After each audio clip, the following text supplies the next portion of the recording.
On a perfect summer afternoon in an upscale shopping mall where privilege and poverty often brushed shoulders without acknowledgement, 12-year-old Madison Chambers stood surrounded by her designer-clad friends, watching with cruel amusement as 7-year-old Lucas Jenkins scrambled to pick up the scattered contents of his mother's worn purse that she had deliberately knocked to the ground, her manicured hand still tingling from the sharp slap she had delivered to the boy's cheek when he accidentally bumped into her. What Madison didn't notice as she tossed her perfectly styled hair and laughed at Lucas's tears was that her father, Charles Chambers, CEO of the city's largest charitable foundation, had stepped out of a nearby store just in time to witness his daughter's shocking behavior, his face hardening with a mixture of shame and resolve as he saw for the first time who his daughter truly was becoming.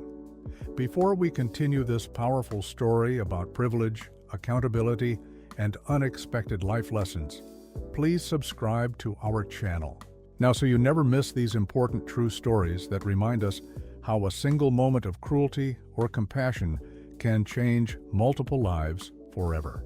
Madison Chambers strolled through Westfield Galleria with the easy confidence of someone who had never been told no in her life. Her caramel-highlighted hair perfectly styled her designer jeans and top, casually displaying labels that most adults in town couldn't afford. The newest iPhone clutched in her manicured hand as she texted and walked simultaneously. "Oh my God, did you see what Olivia wore to Emma's party?" Madison laughed, showing her phone to her friends Brittany and Zoe, who flanked her like loyal lieutenants. "It's like she bought it at a garage sale or something." Brittany and Zoe obligingly giggled, both girls dressed in similarly expensive outfits, their own phones constantly in hand, ready to document anything post-worthy.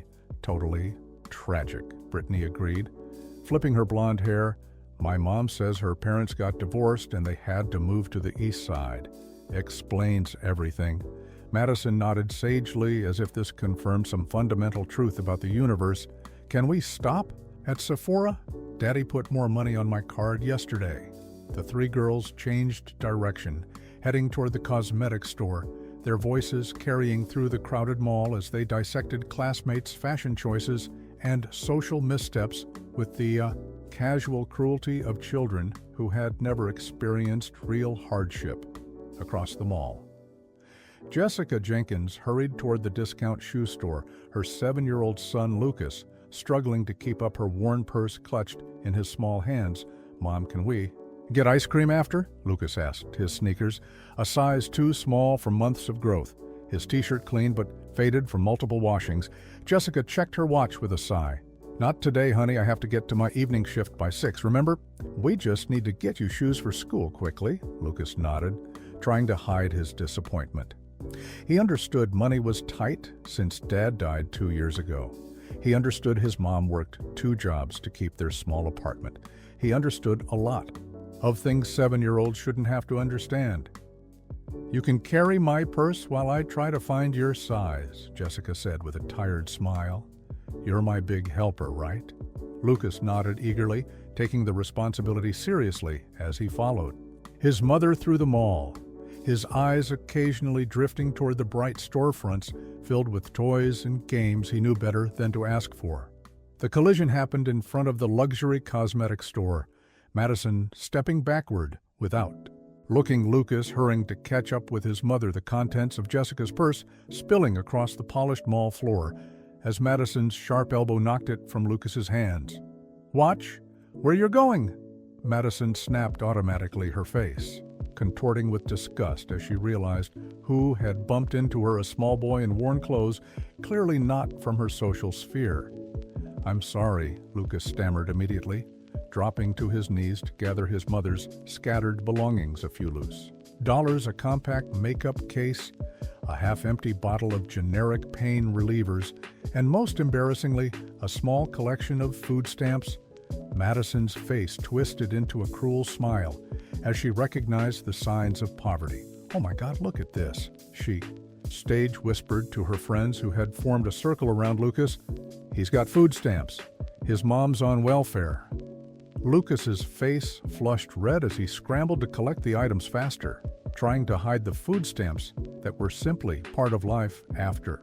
His father's military death benefits had proven insufficient for a family suddenly reduced to one income. "I said I'm sorry," Lucas repeated, reaching for a lipstick that had rolled near Madison's expensive shoe. "I didn't mean to." The slap came. Without warning, Madison's hand connecting with Lucas's cheek, hard enough to leave a red mark.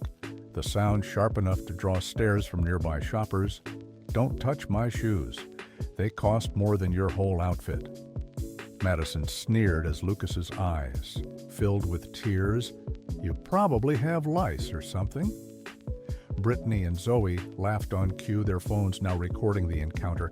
Finding humor in Lucas's humiliation, his small body hunched protectively over his mother's belongings. "What's going on here?" The deep male voice cut through the girl's laughter like a knife.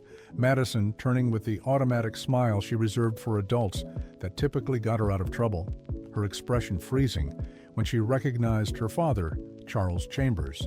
Standing just outside the store entrance, his face a mask of cold disappointment, Charles Chambers was an imposing figure, even in casual clothes, his 6'2" frame, carrying the confidence of someone who ran both a successful business and the city's largest charitable foundation. He had planned to surprise Madison with an unexpected visit to the mall, a rare free afternoon in his busy schedule that he'd hoped to spend with his daughter instead. He had witnessed something that made his stomach turn. "Madison, what did you just do?" Charles asked, his voice deceptively quiet. Madison's face cycled rapidly through several emotions: surprise, embarrassment, defensiveness, and finally a calculated innocence. "Daddy, this boy ran into me. It wasn't my fault." Charles ignored her explanation, kneeling beside Lucas, who was still gathering his mother's belongings, tears streaming silently down his face. "I'm very sorry about that, son. Are you okay?" Lucas nodded, not meeting Charles's eyes, his cheek still stinging from Madison's slap. "Let me help you," Charles said gently, assisting Lucas in collecting the scattered items and returning them to the purse with dignity, deliberately picking up the food stamps without comment or judgment. "What's your name?" "Lucas," the boy whispered. Jessica rushed over, having witnessed the aftermath of the collision from the shoe store entrance. "Lucas, what happened?" "Your son accidentally bumped into my daughter," Charles explained, standing 2 feet tall to face Jessica. "And I'm deeply sorry to say my daughter reacted inappropriately." He extended his hand. "Charles Chambers?" Jessica's eyes widened slightly with recognition, the Chambers name well known in their city due to the family's wealth and philanthropic activities. "Jessica Jenkins," she replied automatically, taking his offered hand. "Mom." "She hit me," Lucas said quietly, pressing against his mother's side. Jessica's expression hardened as she looked at Madison, who was now whispering furiously with her friends, clearly annoyed at her father's intervention. "She hit you?" Charles turned to Madison, his expression leaving no room for argument. "Madison, did you strike this boy?" "He ruined my new shoes," Madison protested, pointing to perfectly unmarked sneakers. "And he's being dramatic. I barely touched him." "That is not what I saw," Charles stated, his voice calm but firm. "I saw you slap a child much younger than yourself after you knocked his mother's purse from his hands." He turned back to Jessica. "Mrs. Jenkins, I can't apologize enough for my daughter's behavior." Madison rolled her eyes dramatically. "Daddy, it's not a big deal. Can we go now? We're supposed to meet Mom for dinner." "Madison," Charles's voice carried a warning, "you will apologize." "To Lucas immediately." "For what?" Madison protested indignantly. Now Madison, Brittany and Zoe had retreated slightly. Sensing the shift in atmosphere, their phones lowered, their expressions uncertain. Madison looked between her father and Lucas, her face flushing with embarrassment and anger rather than comply. She turned on her heel. "Whatever, I'm going to the food court," she announced, stalking away without the apology. "Brittany, Zoe, I think you should find your own rides home," Charles called. After the retreating girls, who nodded quickly, texting their parents as they hurried to catch up with Madison, Charles turned back to Jessica, his expression genuinely regretful. "I'm so sorry again, Mrs. Jenkins. Please let me know if there's anything I can do." Jessica shook her head, adjusting the purse strap over her shoulder. "We're fine, Mr. Chambers. Thank you for stepping in." She guided Lucas away toward the discount shoe store they had been heading for. Originally, Charles watched them go as we, mind already grappling with the implications of what he had witnessed, wondering where he and his wife had gone so wrong in raising a daughter who could be so casually cruel. Charles found Madison and her friends at the food court. Madison already regaling them with her version of events, painting herself as the victim, her father as unreasonable, and Lucas as a clumsy nuisance who had violated her personal space. Madison. "We're leaving," Charles said firmly. Approaching their table. "Say goodbye to your friends?" Madison looked up, her expression shifting from animated storyteller to sullen teenager. "Daddy, we just got our smoothies. Can't we stay a little longer?" "Now, Madison." Charles's tone left no room for negotiation. Sensing the tension, Brittany and Zoe quickly gathered their shopping bags, mumbling hasty goodbyes as they retreated. Charles waited silently until they were out of earshot. "This is so embarrassing," Madison hissed, grabbing her designer purse. "You're treating me like a baby in front of my friends." "What's embarrassing is your behavior," Charles replied, keeping his voice measured despite his anger. "You struck a child half your age." Madison rolled, her eyes dramatically. "It wasn't a big deal. He shouldn't have touched my stuff." "He was picking up his mother's belongings after you knocked them down," Charles corrected as they walked toward the parking garage. "And that's not even addressing the things you said about his family's financial situation." "Whatever," Madison muttered. Pulling out her phone, Charles reached over and took the device from her hands. "No phone until we get home. This is serious, Madison." "Dad," she protested loudly, enough to draw stares from passing shoppers. "You can't just take my phone." "I can and I did," Charles replied, pocketing the device. "We need to have a serious conversation about what happened today, and I want your full attention." The drive home passed in tense silence, Madison staring out the passenger window, arms crossed Charles, mentally rehearsing what he would say to his wife Catherine about their daughter's behavior. The spacious Chambers home came into view as Charles turned onto their tree-lined street in the city's most exclusive neighborhood. The sprawling colonial, a physical manifestation of the family's wealth and status. Catherine Chambers met them at the door, her smile fading as she registered the tension between father and daughter. "What happened?" "You two were supposed to have a fun afternoon," asked Dad, Madison snapped, pushing past her mother and heading upstairs. "He totally overreacted and humiliated me in front of my friends." Catherine looked questioningly at Charles, who sighed deeply. "We need to talk about Madison," he said quietly, "but let me try to speak with her first." Upstairs, Madison flung herself onto her king-sized bed, the room around her a testament to privileged soft pink walls adorned with professionally taken portraits of herself, a walk-in closet filled with designer clothes, a private bathroom with marble countertops, a desk equipped with the latest laptop. She had everything a 12-year-old could possibly want, and more. A knock at the door interrupted her sulking. "Go away," she called. Charles opened the door anyway, entering the room and sitting on the edge of her bed. "Madison, we need to talk about what happened today."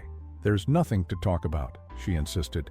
"That boy ran into me and you took his side." "I saw what happened, Madison," Charles said firmly. "I saw you knock that purse from his hands. I saw you slap him. I heard the cruel things you said about his family's financial situation." Madison sat up, her face flushing. "So what? It's not my fault they're poor." Charles stared at his daughter, truly seeing her for perhaps the first time, the casual entitlement, the complete lack of empathy, the assumption of superiority based solely on financial status. "No, it's not their fault either. Lucas and his mother didn't choose their circumstances, just as you didn't choose to be born into privilege." "Whatever," Madison shrugged, reaching for her tablet since her phone was still confiscated. Charles took the tablet, placing it on her nightstand. "This conversation isn't over. Madison, your behavior today was completely unacceptable. You hurt that little boy physically and emotionally. You're making such a big deal out of nothing, Madison protested. Brittany's Mom would never— I don't care what Brittany's mother would do, Charles interrupted. In this family, we don't treat people with cruelty, especially those who have less than we do. I thought we had raised you with those values, but clearly we've failed somewhere.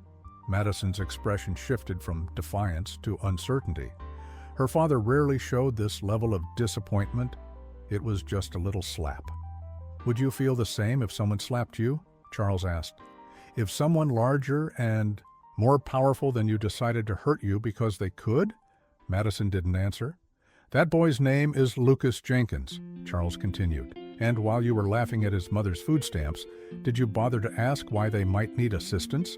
Did it occur to you there might be more to their story? Madison looked down at her bedspread. His father was a sergeant in the Army. Charles said, his voice softening slightly. He died in service to this country 2 years ago. Lucas's mother is working 2 jobs to support them on her own. That's why they have food stamps. Madison, not because they're lazy or less worthy than us. Madison's eyes widened slightly. How do you know that? Because while you were storming off to the food court, I took a moment to speak with Mrs. Jenkins, Charles explained, to apologize for my daughter's behavior and to learn a bit about the people she had treated so poorly. Shame flickered across Madison's face briefly, before being replaced by defensiveness. You're always taking everyone else's side, Charles sighed deeply. Madison, I'm not taking sides. I'm trying to help you understand the impact of your actions. He stood up. Dinner is in an hour. I expect you to come downstairs and apologize to your mother for how you spoke to her when we arrived, and then we'll discuss this further as a family on downstairs. Charles found Catherine in the kitchen, her face concerned. What's going on, Charles? I haven't seen you this upset in years. Charles leaned against the counter, running a hand through his hair. I saw a side of Madison today that honestly frightened me. What happened? Catherine asked.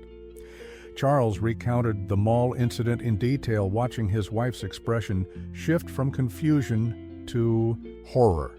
She actually hit a little boy? Our Madison not only hit him, but mocked his family's financial situation, Charles confirmed, and showed absolutely no remorse, even after I explained their circumstances. Catherine sank onto a kitchen stool. How did we miss this? Where did she learn such behavior? That's what I've been asking myself, Charles replied. We've tried to instill values of compassion and gratitude. We donate to charities. We volunteer at Christmas. We talk about helping others. But somehow Madison has developed this sense of superiority, this belief that her wealth makes her better than others. Her friends might be influencing her, Catherine suggested. Brittany's family in particular. They're new money and very status conscious. It's more than that. Charles shook his head. We've insulated her too much. She has no real understanding of struggle or hardship. She's never wanted for anything. She's never had to consider others' needs before her own. Catherine nodded slowly. So what do we do?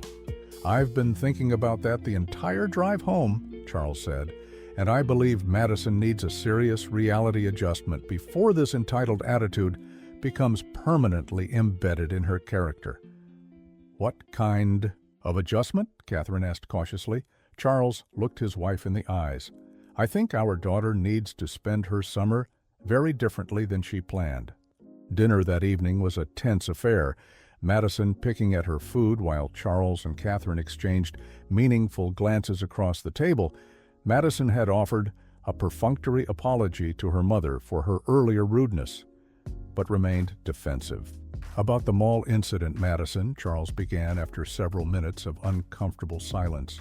Your mother and I have been discussing what happened today, and we're concerned about the values you're displaying. Madison rolled her eyes. It was one little mistake? Why is everyone making such a big deal about it? Catherine set down her fork. Because it wasn't just a mistake, sweetheart. It was a deliberate act of cruelty towards someone younger and more vulnerable than yourself. That suggests something troubling about your character. My character? Madison repeated incredulously.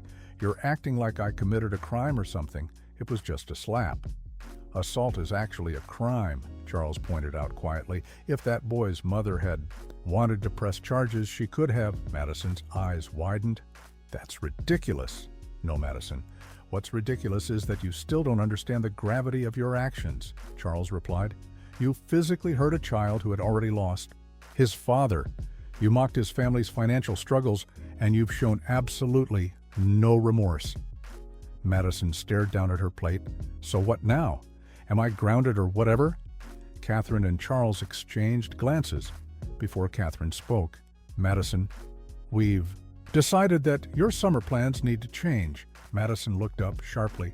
What do you mean? I'm signed up for Lakeside Camp with Brittany and Zoe. We've been planning it all year.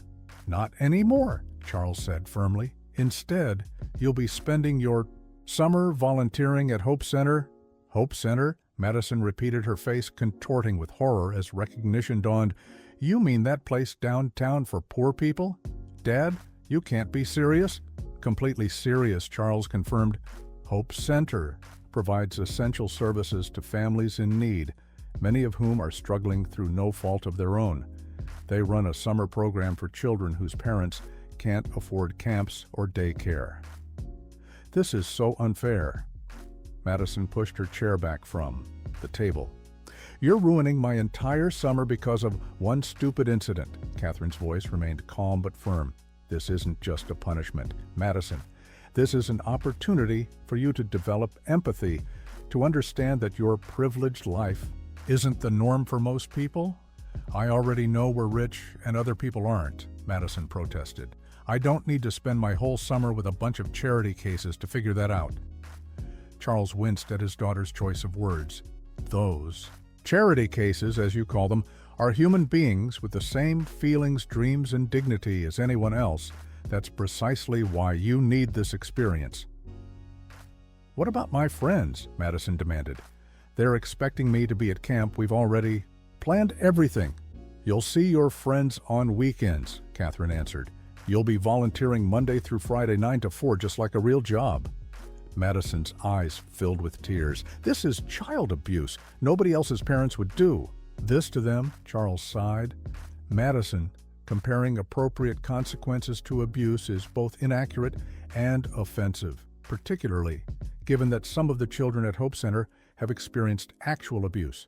I hate both of you, Madison shouted. Standing up abruptly, you're ruining my life. She stormed out of the dining room, leaving her parents sitting at the table in silence. That went well, Catherine said dryly. After a moment, Charles reached across the table, taking his wife's hand. Are we doing the right thing? She's so angry. She's 12. Charles' anger is her default response to not getting her way. Catherine squeezed his hand, and yes, I believe we're doing the right thing.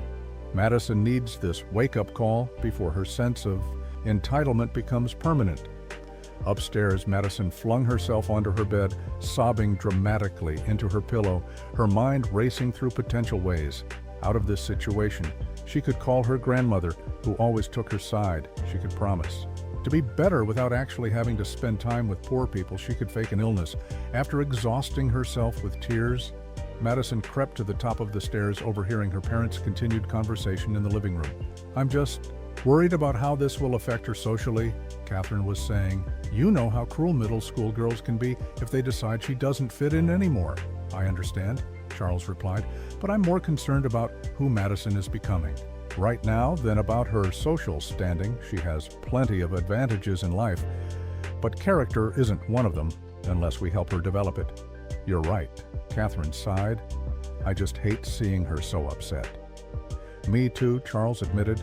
But what I saw today at the mall, that cold look in her eyes as she mocked that little boy, that frightened me more than her tears.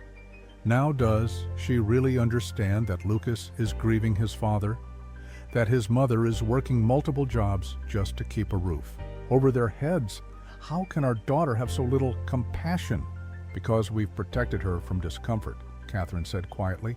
We've given her everything, never made her wait or work for anything, surrounded her with other privileged children. She's living in a bubble. Exactly, Charles agreed. and Hope Center will show her the world outside that bubble, maybe even help her find purpose beyond shopping and social media. Madison retreated to her room, processing what she'd heard. Her parents weren't going to back down. This was actually happening. She grabbed her phone, which had been returned after dinner, and texted Brittany and Zoe. Madison, OMG, my parents are literally ruining my life. Brittany, what happened? Madison, they're making me volunteer at some charity place instead of going to camp with you guys, Zoe. WTF? Why? Madison, because of that stupid kid at the mall today. They're completely overreacting, Brittany. That's so unfair. Can't you just refuse? Madison, they'd probably take away my phone and everything, Zoe. What about your grandmother? Can she help? Madison, maybe. I'll try calling her tomorrow, Brittany. What even is this place they're making you go to? Madison, Hope Center. It's like for poor families and stuff downtown. It's going to be disgusting, Zoe. OMG, you'll probably catch something gross. Madison, I know. My summer is completely ruined. Madison set her phone aside, feeling slightly better after venting to her friends the commiseration, reinforcing her belief that her parents' punishment was wildly unfair and unreasonable. As she prepared for bed, she remained convinced that something would change, that her parents would realize they were overreacting, that this nightmare scenario of spending her summer with underprivileged children would somehow evaporate by morning the next day. However, brought no reprieve at breakfast. Charles calmly informed Madison that he had already spoken with the camp director to withdraw her registration and had arranged for her orientation at Hope Center the following Monday. This is really happening, Madison asked, her voice small. Yes, Charles confirmed. And Madison, I need you to understand something important. This isn't just about punishment. It's about growth. Your actions have consequences, not just for you, but for others. I hope this summer helps you recognize that. Madison stared at her cereal bowl, fighting back tears of frustration and self-pity, unaware that the summer her parents had just ruined would ultimately change her life in ways she could never imagine. Monday morning arrived with dreaded inevitability. Madison had spent the weekend alternating between sullen silence and tearful arguments, but nothing had swayed her parents' resolve. Charles drove Madison downtown, his expensive car looking conspicuously out of place as they approached Hope Center, a converted warehouse in a neighborhood Madison had never visited. Remember what we discussed, Charles said as he parked. Be respectful, listen to the staff, and try to keep an open mind. Madison stared out the window at the simple building with its hand-painted sign and colorful murals. This place looks gross, Charles sighed. Madison, please try. You might be surprised if you give this a chance. Madison stepped out of the car, painfully aware that her designer sneakers, white shorts, and silk blouse were completely impractical for whatever awaited her inside, clutching her Kate Spade purse like a shield. She followed her father through the front doors. The interior of Hope Center was unexpectedly bright and welcoming. The main hall, painted in cheerful colors with children's artwork displayed prominently on the walls. Several staff members moved purposefully through the space, preparing for the day ahead. A tall woman with silver-streaked black hair approached them, her handshake from her expression. No nonsense. Mr. Chambers, welcome to Hope Center. I'm Elena Garcia, the director. Thank you for accommodating Madison on such short notice, Charles replied. We appreciate the opportunity. Mrs. Garcia turned her attention to Madison, assessing her outfit with a raised eyebrow. Madison, welcome. We typically wear more practical clothing here. T-shirts, jeans, clothes, toe shoes. Things that can get dirty without causing distress. Madison shifted uncomfortably. I don't really have clothes like that. We'll remedy that, Charles assured Mrs. Garcia. I'll bring appropriate attire tomorrow. Wonderful. Mrs. Garcia nodded. Madison, you'll be assisting with our children's summer program. We have about 30 kids ages 5 to 12, most from families facing various challenges: financial instability, housing, insecurity, parental illness, or absence. Madison nodded without enthusiasm. already counting the hours until she could leave. I'll show you around, then introduce you to Miss Parker, who runs the children's program. Mrs. Garcia continued. Mr. Chambers, will you be staying? Actually, I need to get to a meeting, Charles replied, checking his watch. I'll pick Madison up at 4 after. Charles departed. Mrs. Garcia led Madison through the facility, pointing out the community kitchen where free meals were prepared, the small library stocked with donated books, the classroom spaces, and the modest outdoor playground. Our funding is limited, Mrs. Garcia explained, but we make the most of what we have. The children who come here don't have many safe spaces to play or learn during summer months.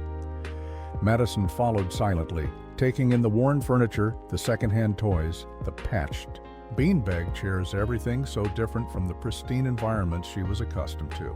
And here's our main activity room. Mrs. Garcia continued, pushing open a set of double doors. Where you'll be spending most of your time, the large room, was filled with children of various ages, some reading quietly, others playing board games, a few working on art projects. Madison scanned the faces, freezing when she recognized one in particular. Lucas Jenkins sat in the corner, carefully coloring. A superhero picture, his still visible bruise from Madison's slap making her stomach tighten unexpectedly. Lucas is one of our regulars, Mrs. Garcia commented, noticing Madison's reaction. His mother works 2 jobs, so he spends most weekdays with us during summer. I didn't know he'd be here, Madison whispered suddenly, wishing she could disappear. Yes, Mr. Chambers mentioned your previous encounter. Mrs. Garcia's tone was neutral, but her eyes were knowing. Perhaps this will be an opportunity to make amends. Before Madison could respond, a cheerful young woman approached. You must be Madison. I'm Miss Parker. I run the summer program here. We're so excited to have an extra pair of hands. Madison mumbled a greeting, her eyes still fixed on Lucas, who hadn't noticed her yet. Madison will be helping with activities, set up lunch distribution, and general supervision, Mrs. Garcia informed Miss Parker. She's new to volunteer work, so she'll need guidance. No problem, Miss Parker smiled. We'll start her with something simple. Madison, would you like to help set up the craft table? We're making paper puppets today. The morning passed in a blur of uncomfortable introductions and unfamiliar tasks. Madison struggled with even basics. Instructions unused to doing anything without assistance. Her inappropriate clothing became increasingly problematic as glue paper, scraps, and paint found their way onto her silk blouse and designer short. Worse still, the children regarded her with obvious suspicion, her fancy clothes and awkward demeanor, marking her as an outsider. Lucas had spotted her within the first hour, his eyes widening with recognition before he deliberately moved to the opposite side of the room, avoiding any interaction beat. Lunchtime, Madison was exhausted, frustrated, and fighting back tears. She retreated to the staff bathroom, pulling out her phone to text her friends. Madison, this place is a nightmare. Everything is dirty, the kids are wild, and guess what? That boy from the mall is here. Brittany, no way. The one you slapped? Madison, yes. It's so awkward, he keeps avoiding me. Zoe, can you fake being sick? Get your dad to pick you up early? Madison, trying to think of something. This is literally the worst day of my life. Madison, Miss Parker's voice called through the door. We need help serving lunch. Are you okay in there? Madison quickly pocketed her phone. Coming, she called, splashing water on her face before rejoining the chaos. Lunch was a noisy affair with children lining up for sandwiches, fruit and juice boxes. Madison was assigned to hand out napkins and utensils, a task that seemed simple until she realized some children needed help opening packages, cutting food, or cleaning. Spills no one had ever expected her to serve others before, and she found herself increasingly resentful as the demands continued. Miss Madison, I spilled my juice, a small girl announced. Tugging on Madison's ruined blouse, Madison stared at the spreading a purple stain on the floor, fighting the urge to snap at the child. Okay, let me find a towel or something. The cleaning supplies are in that cabinet, Miss Parker called from across the room where she was helping another child. Thanks for handling. That Madison. By mid-afternoon, Madison was counting the minutes until her father's arrival. Her once perfect hair now disheveled, her expensive outfit stained beyond salvation, her patience completely depleted. She sat slumped in a child-sized chair, while the younger kids napped and the older ones read quietly. Rough first day? Madison looked up to find Mrs. Garcia standing beside her, the director's expression sympathetic but not pitying.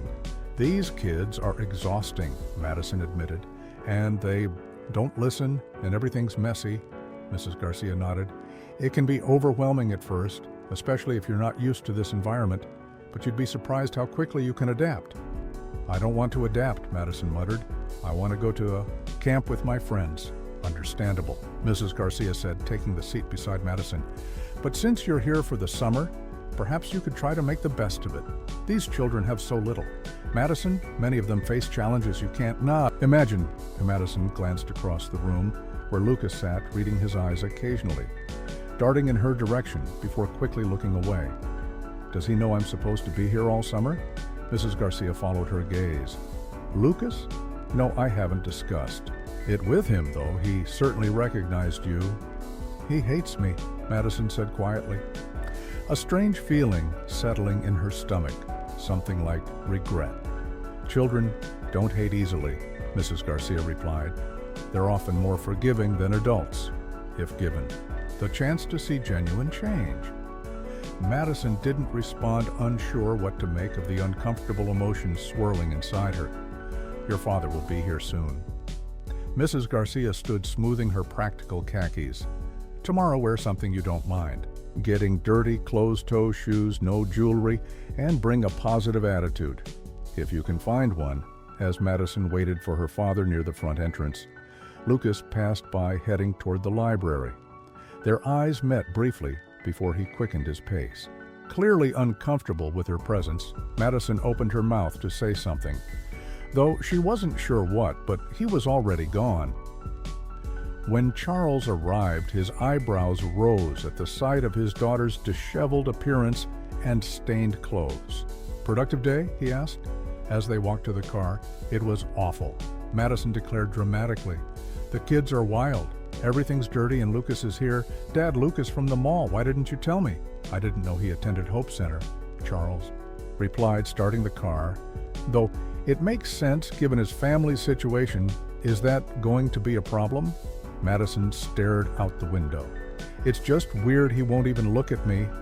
"Can you blame him?" Charles asked gently. "You hurt him, Madison. Both physically and emotionally. You mocked his family's financial struggles." Madison felt that strange discomfort again. "So what am I supposed to do?" Charles glanced at his daughter, seeing beyond her ruined outfit to the confusion on her face. "Maybe start with a sincere apology, then show him you're not the person he met that day at the mall through your actions." Madison fell silent, contemplating her father's words as they drove home, wondering if an apology could possibly be enough to erase what she had done. Madison's second day at Hope Center began marginally better than the first, at least, in terms of practicality. Her mother had taken her shopping the previous evening for appropriate clothing, resulting in a drawer full of plain t-shirts, jeans, and sneakers that Madison would have previously refused to wear. "You look ready for work, Charles," commented approvingly as Madison climbed into the car wearing a simple blue t-shirt and denim shorts, her hair pulled back in a ponytail. "I look like a volunteer at a homeless shelter." "Madison grumbled community center," Charles corrected. "And yes, that's the idea."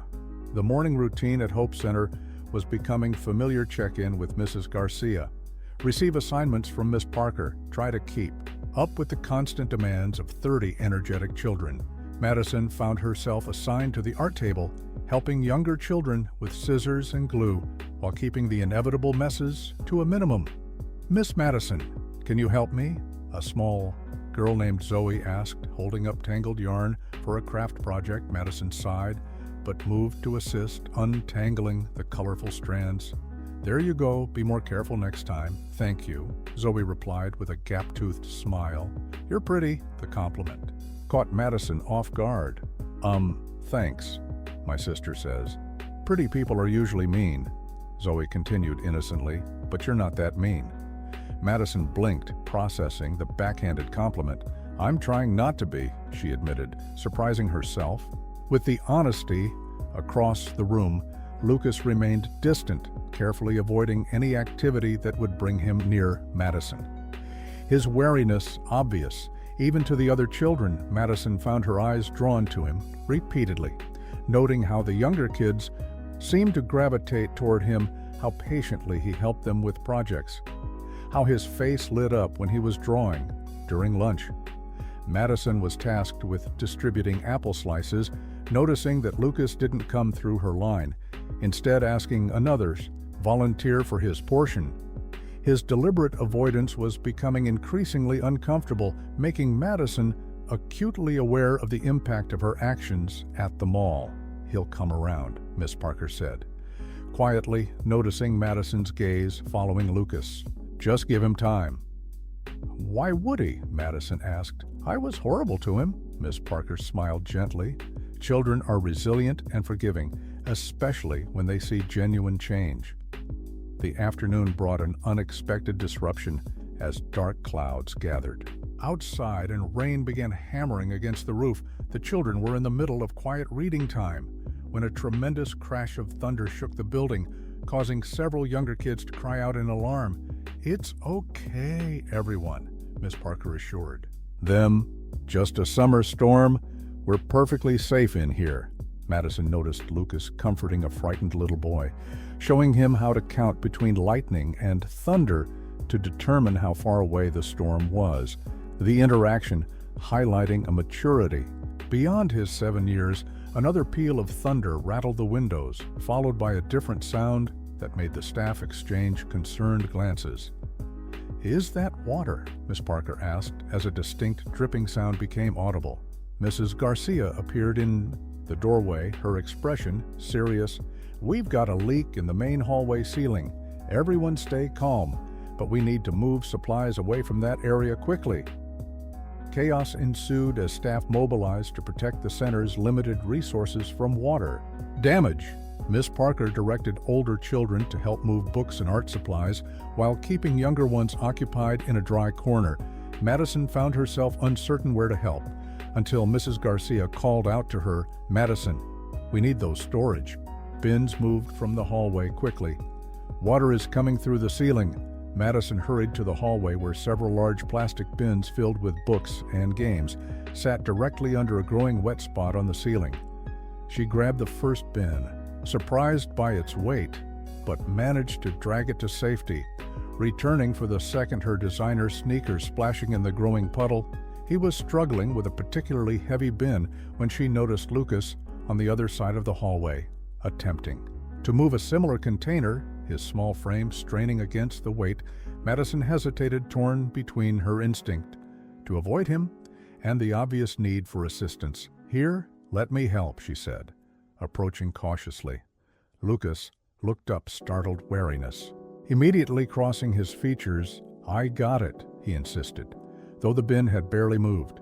It's too heavy, Madison pointed out. We can do it together. When Lucas didn't immediately object, Madison took hold of the other side of the bin and on them up. Count of 3, they lifted together, moving it to safety, just as a fresh cascade of water poured from the ceiling above where it had been.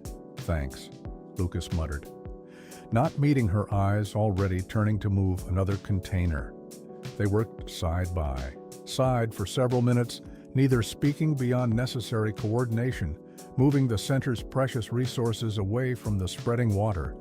Miss Parker appeared with towels and buckets while maintenance was called. Good teamwork, you two, Chico commented before rushing off to address another leak. When all the supplies were safely relocated, Madison found herself standing awkwardly near Lucas, both of them damp from the leaking ceiling, both slightly out of breath from the exertion. An uncomfortable silence stretched between them. Lucas, Madison began uncertainly. I'm sorry about what happened at the mall. I shouldn't have hit you or said those mean things. Lucas looked at her directly for the first time, his eyes serious beyond his years. Why did you? The simple question caught Madison off guard. She had prepared for continued avoidance anger, even tears. But not this straightforward inquiry that cut to the heart of her behavior. "I don't know," she admitted, then corrected herself. No, that's not true. I think I wanted to look cool in front of my friends. I thought it made me important to be mean to someone who had less than me. It was wrong. I see that now." Lucas studied her face as if assessing her sincerity. "My mom says people who are mean usually feel bad about themselves." Madison felt heat rise in her cheeks. "Maybe she's right," she mumbled. Before Lucas could respond, Mrs. Garcia called everyone back to the main room where activities would continue despite the storm, the moment of connection broken. Madison and Lucas returned to their separate spheres, though something had subtly shifted between them. Later that afternoon during art time, Madison found herself stationed near Lucas's table, where he was deeply focused. On drawing, she couldn't help noticing the quality of his work. The superhero he was creating had remarkable detail and proportion for a 7-year-old's drawing. "That's really good," she commented, genuinely impressed. Lucas glanced up, surprise flickering across his features. "Thanks, I like drawing superheroes. You're really talented," Madison said. "Better than kids much older than you." A small smile touched Lucas's lips. "My dad taught me he could draw anything." Madison heard the past tense registered, the shadow that crossed Lucas's face. "Your dad was an artist." "He was a soldier," Lucas replied, his focus returning to his drawing.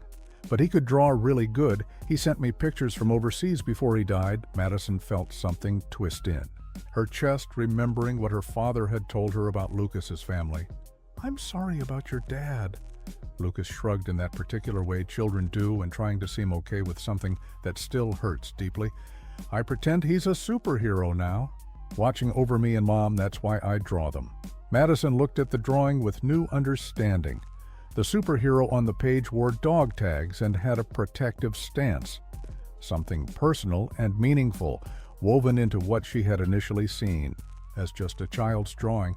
"That's a nice way to remember him," she said softly. Lucas added details to the hero's shield, not looking up as he replied, "My mom says as long as we remember him, he's never really gone." The simple wisdom in his words left Madison momentarily speechless, a child who had experienced a profound loss, somehow demonstrating more emotional depth than she had managed in her sheltered existence. "Madison, can you help with cleanup, please?" Miss Parker called, breaking the moment. "Your father will be here soon." As Madison gathered art supplies, she found herself glancing back at Lucas, still absorbed in his drawing. Something had changed within her. A small crack in the wall of privilege and entitlement she had built around herself, allowing a glimpse of someone else's reality to enter. 2 weeks into Madison's time at Hope Center, the routine had become almost comfortable. She arrived each morning, no longer requiring her father's prodding, helped with various activities throughout the day, and occasionally even found herself enjoying certain moments, especially art time, when she could observe Lucas's remarkable drawings. The center's limited resources continued to surprise her. Paper was used on both sides. Markers were carefully recapped to prevent drying out. Broken crayons were melted down and reformed, nothing wasted. Nothing taken for granted. Madison had never considered conservation before, having always had unlimited access to whatever she needed or wanted. Madison. Mrs. Garcia approached as the children were settling into afternoon activities. "I need your help with something special today." "Okay," Madison agreed, curious at the director's serious tone. "One of our families is facing an emergency situation," Mrs. Garcia explained, leading Madison to her office. The Jenkins family, to be specific, Lucas and his mother. Madison felt a flutter of concern. "What happened?" "Jessica Lucas's mother received an eviction notice yesterday," Mrs. Garcia said quietly. "She's been struggling to make rent since her car broke down last month, requiring expensive repairs that ate into their housing budget." "They're being kicked out of their home?" Madison asked, trying to process this information. "Not yet, but soon if we can't help." Mrs. Garcia confirmed, "We're delivering some emergency supplies this afternoon, food, toiletries, and information about housing assistance. I'd like you to come along. It's important for our volunteers to understand the full scope of what our families face." Madison nodded uncertainly. "Does Lucas know I'd be coming?" "No, he's staying here with Miss Parker," Mrs. Garcia explained. "His mother is home today. She worked a double shift last night and has a few hours before her evening job begins." An hour later, Madison found herself in Mrs. Garcia's modest sedan driving through neighborhoods she had never visited before, the buildings becoming progressively more worn, the streets narrower, businesses replaced by check-cashing outlets and discount stores. "This is where Lucas lives?" Madison asked as they turned onto a street lined with aging apartment buildings, some with broken windows, patched with cardboard Oak Ridge Apartments. Mrs. Garcia confirmed, pulling into a cracked parking lot. "Not the worst housing in the city, but certainly not the best. The landlord neglects repairs and the area has safety issues, but the rent is lower than most places." They climbed 3 flights of stairs, the elevator marked out of order. Carrying boxes of supplies, Madison noting the graffiti. In the stairwell, the lingering smell of garbage and the flickering fluorescent lights, so different from her own home's marble staircase and crystal chandeliers. Jessica Jenkins answered their knock, looking exhausted in scrubs, obviously her work. Uniform dark circles under her eyes, suggesting minimal sleep. But she managed to smile at the sight of Mrs. Garcia, Elena. "Thank you for coming," she said, stepping back to allow them entry. "And—" Her voice trailed off as she recognized Madison. "This is Madison, one of our summer volunteers," Mrs. Garcia explained smoothly. "She's helping deliver supplies today." Jessica's expression remained neutral, though Madison could sense her discomfort. "Please come in. It's not much, but it's home at least for now." The apartment was tiny but spotlessly clean, a single bedroom visible through a partially open door, a pull-out couch in the living area, presumably where Lucas slept, the kitchenette barely large enough for a mini refrigerator and 2-burner stove. Despite the modest furnishings, touches of home were evident throughout Lucas's artwork. Covered the refrigerator a few family photos displayed on a small shelf, a well-worn teddy bear propped on the couch. "We brought some groceries and toiletries," Mrs. Garcia said, setting down her box, "and information about emergency housing assistance."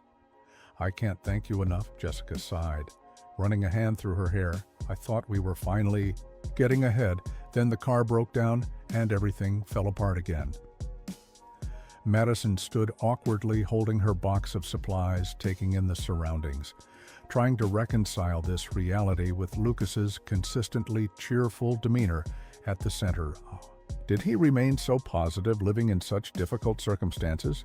"Madison, you can put that box on the counter," Mrs. Garcia directed, before turning back to Jessica. "How many hours behind are you on rent?" As the adults discussed financial matters, Madison's attention was drawn to the refrigerator, where dozens of Lucas's drawings were displayed with obvious pride. One in particular caught her eye, a recent creation showing a boy and girl moving boxes together during what appeared to be the water leak at Hope Center with surprising detail. Lucas had captured Madison's ponytail and blue t-shirt. "He's very talented," Jessica commented. Noticing Madison's focus, drawing helps him process things, especially since his father died. Madison turned, feeling suddenly self-conscious. "I'm sorry about your husband and about what happened at the mall with Lucas. I was really mean." Jessica studied Madison for a moment. "Lucas told me you apologized to him and that you've been nice at the center this past week." "I'm trying to be better," Madison admitted. "I never thought about other people's lives before what they might be going through." Jessica nodded. "That's growth. Most kids your age don't think beyond their own experiences. It's not entirely your fault, but it was my choice to be cruel," Madison said quietly. "No one made me hit Lucas or say those horrible things." "True," Jessica acknowledged, "which is why your choice to change matters." Mrs. Garcia rejoined the conversation. "Jessica, I've put together the paperwork for the emergency housing fund. We should be able to cover this month's rent while you get back on your feet." Relief washed over Jessica's face. "I can't tell you what this means. We can't afford to move right now. And the shelters are so hard on Lucas." Madison felt a jolt at the word shelters. The reality hitting her that without assistance, this woman and her son might literally be homeless, a concept so far removed from Madison's experience that it had never seemed real before. "Is there anything else you need?" Mrs. Garcia asked. Jessica hesitated. "Lucas outgrew his shoes, but I was waiting until the next payday to replace them." "What size?" Mrs. Garcia pulled out a notepad. "Children's size." 2. Jessica replied, "Nothing. Fancy just something sturdy." Madison made a mental note of the size, thinking of her own closet at home, with dozens of shoes, many barely worn, some still in boxes, as they prepared to leave. Jessica walked them to the door. "Thank you both, especially, for keeping an eye on Lucas at the center. It means everything. Knowing he's safe while I'm working." In the car driving back to Hope Center, Madison remained unusually quiet, processing what she had seen, comparing Lucas's home to her own expansive house with its swimming pool, home theater, and guest cottages. "You're thinking hard," Mrs. Garcia observed. "Their apartment is smaller than my bedroom," Madison said finally, "and Lucas sleeps on a pull-out couch, and they might have ended up in a shelter if you hadn't helped them." Mrs. Garcia nodded. "Many of our families live on the edge of crisis. One missed paycheck, one medical emergency, one car repair away from homelessness. But Lucas always seems so happy at the center," Madison mused. "He helps the younger kids. He draws amazing pictures. He never complains." Resilience, Mrs. Garcia explained, something many of our children develop out of necessity. They learn to find joy in small things, to appreciate what they have rather than focus on what they lack. Madison stared out the window at the passing neighborhoods, watching as they transitioned from rundown apartments back to commercial areas, then to the more affluent section where Hope Center was located. "I never knew," she said softly, "about any of this. I mean, I knew poor people existed, but I never thought about what their lives were actually like." "That's why experiences like today matter," Mrs. Garcia replied. "Knowledge without empathy is just information. Empathy transforms knowledge into understanding." Back at Hope Center, Madison spotted Lucas immediately. He was reading to younger children, his expressive voice bringing the story to life. His audience captivated. She watched him for a moment, seeing him differently, now understanding more about the challenges he faced daily, yet never brought into the center. "Everything okay?" Lucas asked. Catching her staring, Madison nodded. "Yeah, everything's fine."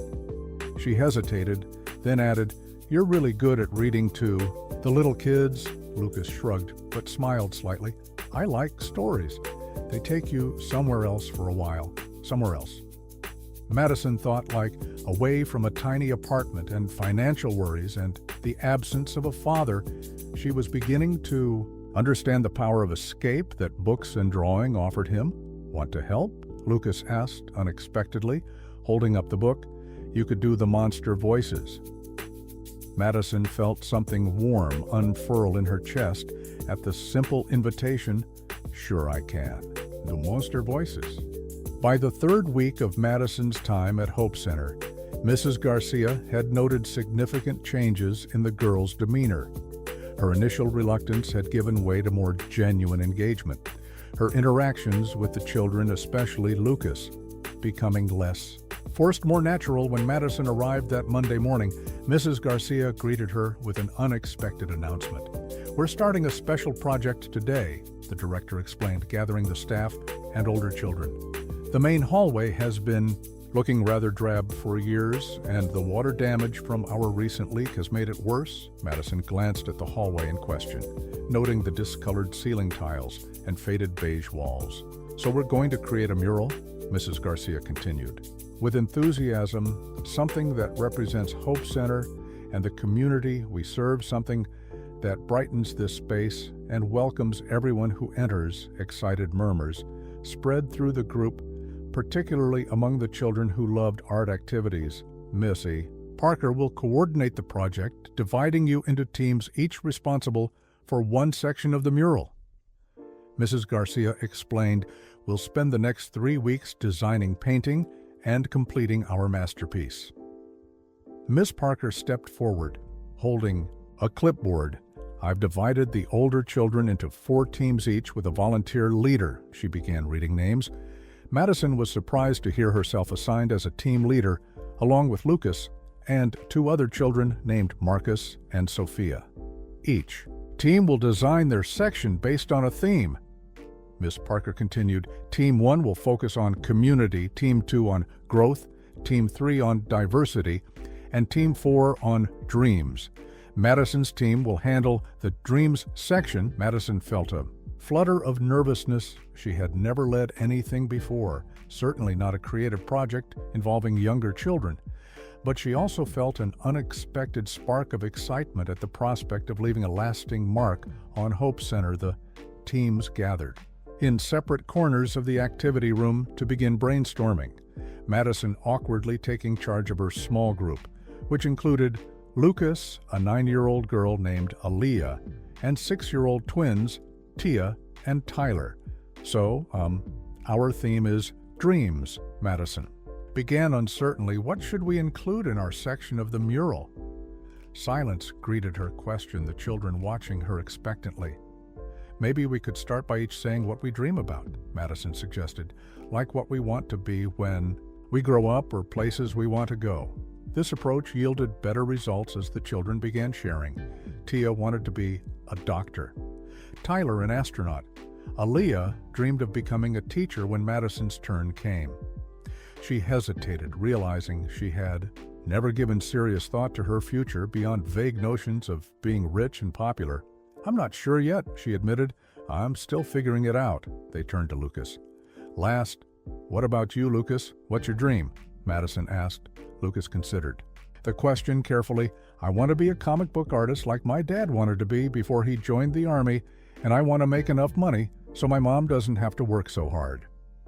The simple sincerity of his answer caught Madison off guard. Lucas's dream was not just for himself, but for his mother, a level of selflessness Madison was only beginning to understand.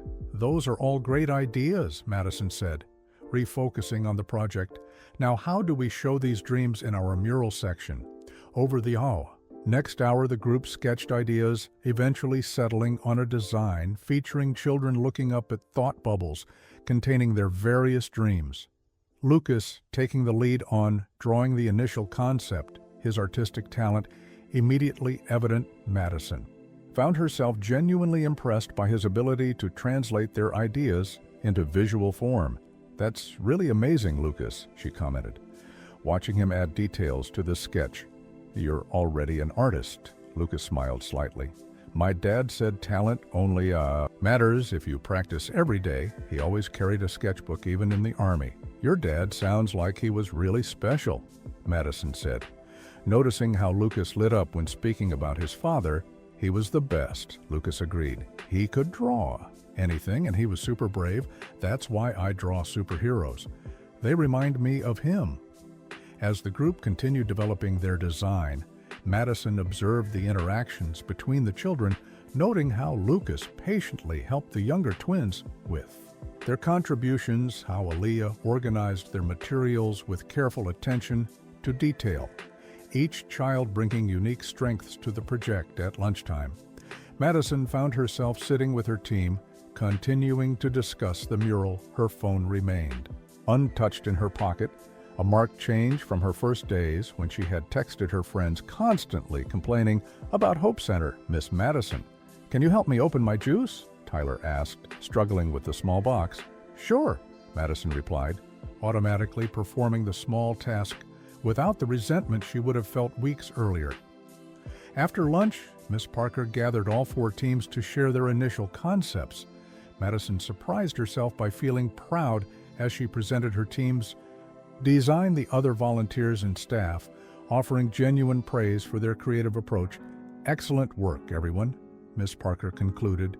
"Tomorrow, we'll transfer these designs to the actual mural space and begin outlining in pencil before we Paint. As the children dispersed to afternoon activities, Madison's phone buzzed with multiple notifications. She had been ignoring her friends' texts, focusing instead on the project Curious. She checked the messages. Brittany, hello? Are you alive? Zoe, Madison, we're going to the mall this afternoon. Where are you? Brittany, you've been MIA for days. What's happening? Zoe, is this place brainwashing you or something? Brittany, seriously? Madison, answer us. Madison realized with surprise that she had barely thought about her friends all day, caught up in the excitement of the mural project. She typed a quick response. Madison, sorry guys, been busy with a big art project here. Can't make them all today. She hesitated, then added, Madison, it's actually kind of interesting. We're creating a mural for the center. The responses came immediately. Brittany, OMG, are you actually enjoying that place? Zoe, who are you and what have you done with Madison? Brittany, don't tell me you're going all charity case on us. Madison frowned at their reactions, where once she would have laughed along. Now their comments seemed unnecessarily cruel, especially knowing the children they were mocking, including Lucas, with his remarkable talent and resilience. Madison, it's just a cool project, that's all. Brittany, whatever, when are you going to hang out with us? We haven't seen you in forever. Madison, maybe this weekend. I'll ask my parents. Putting her phone away, Madison returned to the activity room where Lucas was helping clean up art supplies. She joined him, gathering colored pencils and sorting them by color. The mural's going to be really good, Lucas commented. Especially our section, definitely. Madison agreed. Your drawings make our ideas look professional, Lucas beamed at the compliment. Maybe you could help with the coloring. You're really good at staying in the lines better than me. Madison smiled at his assessment. Sure, we make a good team. The word surprised her as soon as she spoke them, realizing they were entirely true. Somewhere along the way, working with Lucas had shifted from an obligation to a genuine collaboration. The same boy she had once slapped and mocked, now someone whose opinion and talent she respected. At pickup time, Charles arrived, finding Madison deep in conversation with Miss Parker about paint colors and supplies needed for the mural. Sounds like you're invested in this project, he commented. As they drove home, Madison nodded. It's going to be really cool, Dad. Our team is doing the dream section, and Lucas is an amazing artist. He's drawing most of it, but we're all contributing ideas, Lucas. Charles raised an eyebrow. You two are working together now? Madison felt her cheeks warm. He's actually really nice and talented. His dad taught him to draw before he died in the army? Charles glanced at his daughter, noting the animation in her voice, the lack of complaints, the genuine enthusiasm. You seem different. Madison, different how? She asked. Happier, more engaged, Charles observed.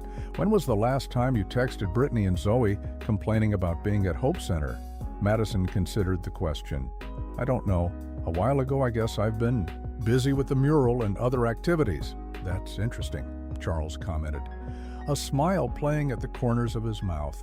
Madison stared out the window, processing her father's observation, realizing with surprise that he was right.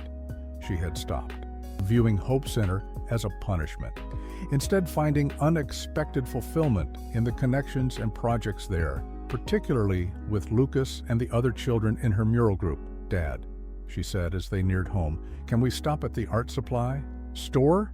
Our team could use some better brushes, and Lucas needs special drawing pencils for the outlines. Charles's smile widened. Of course, Madison. I think that's a wonderful idea. By the third week of Madison's time at Hope Center, Mrs. Garcia had noted significant changes in the girls' demeanor. Her initial reluctance had given way to more genuine engagement, her interactions with the children, especially Lucas, becoming less forced, more natural. When Madison arrived that Monday morning, Mrs. Garcia greeted her with an unexpected announcement. We're starting a special project today, the director explained, gathering the staff and older children. The main hallway has been looking rather drab for years, and the water damage from our recent leak has made it worse. Madison glanced at the hallway in question, noting the discolored ceiling tiles and faded beige walls. "So we're going to create a mural?" Mrs. Garcia continued. "With enthusiasm, something that represents Hope Center and the community we serve, something that brightens this space and welcomes everyone who enters," excited murmurs spread through the group, particularly among the children who loved art activities. "Missy Parker will coordinate the project, dividing you into teams, each responsible for one section of the mural." Mrs. Garcia explained, "We'll spend the next 3 weeks designing, painting, and completing our masterpiece." Miss Parker stepped forward, holding a clipboard. "I've divided the older children into 4 teams each with a volunteer leader," she began reading names. Madison was surprised to hear herself assigned as a team leader, along with Lucas and 2 other children named Marcus and Sophia. Each team will design their section based on a theme.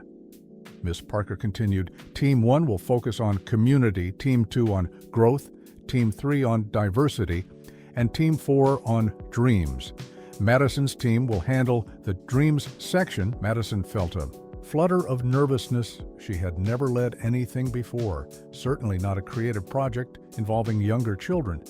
But she also felt an unexpected spark of excitement at the prospect of leaving a lasting mark on Hope Center. The teams gathered in separate corners of the activity room to begin brainstorming, Madison awkwardly taking charge of her small group, which included Lucas, a 9-year-old girl named Aaliyah, and 6-year-old twins, Tia and Tyler. "So, our theme is dreams," Madison began uncertainly. "What should we include in our section of the mural?" Silence greeted her question, the children watching her expectantly. "Maybe we could start by each saying what we dream about," Madison suggested, "like what we want to be when we grow up or places we want to go." This approach yielded better results as the children began sharing. Tia wanted to be a doctor, Tyler an astronaut. Aaliyah dreamed of becoming a teacher when Madison's turn came. She hesitated, realizing she had never given serious thought to her future beyond vague notions of being rich and popular. "I'm not sure yet," she admitted. "I'm still figuring it out." They turned to Lucas. "Last, what about you, Lucas? What's your dream?" Madison asked. Lucas considered the question carefully. "I want to be a comic book artist like my dad wanted to be before he joined the Army, and I want to make enough money so my mom doesn't have to work so hard." The simple sincerity of his answer caught Madison off guard. Lucas's dream was not just for himself, but for his mother, a level of selflessness Madison was only beginning to understand. "Those are all great ideas," Madison said, refocusing on the project. "Now how do we show these dreams in our mural section?" Over the next hour, the group sketched ideas, eventually settling on a design featuring children looking up at thought bubbles containing their various dreams. Lucas taking the lead on drawing the initial concept, his artistic talent immediately evident. Madison found herself genuinely impressed by his ability to translate their ideas into visual form. "That's really amazing, Lucas," she commented, watching him add details to the sketch. "You're already an artist," Lucas smiled slightly. "My dad said talent only matters if you practice every day. He always carried a sketchbook even in the Army." "Your dad sounds like he was really special," Madison said. Noticing how Lucas lit up when speaking about his father, "He was the best," Lucas agreed. "He could draw anything, and he was super brave. That's why I draw superheroes. They remind me of him." As the group continued developing their design, Madison observed the interactions between the children, noting how Lucas patiently helped the younger twins with their contributions, how Aaliyah organized their materials with careful attention to detail, each child bringing unique strengths to the project. At lunchtime, Madison found herself sitting with her team, continuing to discuss the mural. Her phone remained untouched in her pocket, a marked change from her first days when she had texted her friends constantly complaining about Hope Center. "Miss Madison, can you help me open my juice?" Tyler asked, struggling with the small box. "Sure," Madison replied, automatically performing the small task without the resentment she would have felt weeks earlier. After lunch, Miss Parker gathered all 4 teams to share their initial concepts. Madison surprised herself by feeling proud as she presented her team's design. The other volunteers and staff, offering genuine praise for their creative approach. "Excellent work, everyone," Miss Parker concluded. "Tomorrow, we'll transfer these designs to the actual mural space and begin outlining in pencil before we paint." As the children dispersed to afternoon activities, Madison's phone buzzed with multiple notifications. She had been ignoring her friends' texts, focusing instead on the project. Curious, she checked the messages. "Brittany, hello? Are you alive?" "Zoe, Madison, we're going to the mall this afternoon." "Where are you?" "Brittany, you've been MIA for days. What's happening?" "Zoe, is this place brainwashing you or something?" "Brittany, seriously?" "Madison, answer us." Madison realized with surprise that she had barely thought about her friends all day, caught up in the excitement of the mural project. She typed a quick response. "Madison, sorry guys, been busy with a big art project here. Can't make them all today." She hesitated, then added, "Madison, it's actually kind of interesting. We're creating a mural for the center." The responses came immediately. "Brittany, OMG, are you actually enjoying that place?" "Zoe, who are you and what have you done with Madison?"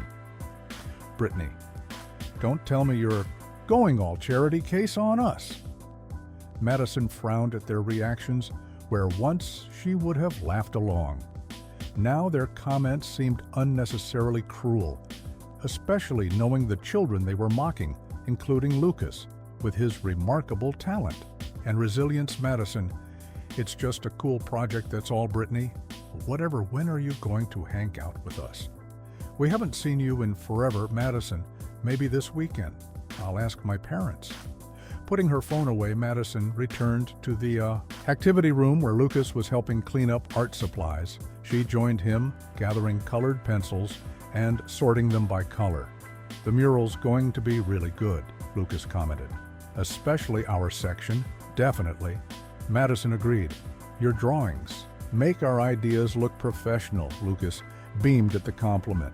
"Maybe you could help with the coloring. You're really good at staying in the lines, better than me." Madison smiled at his assessment. "Sure, we make a good team." The words surprised her as soon as she spoke them, realizing they were entirely true. Somewhere along the way, working with Lucas had shifted from an obligation to a genuine collaboration. The same boy she had once slapped and mocked, now someone whose opinion and talent she respected.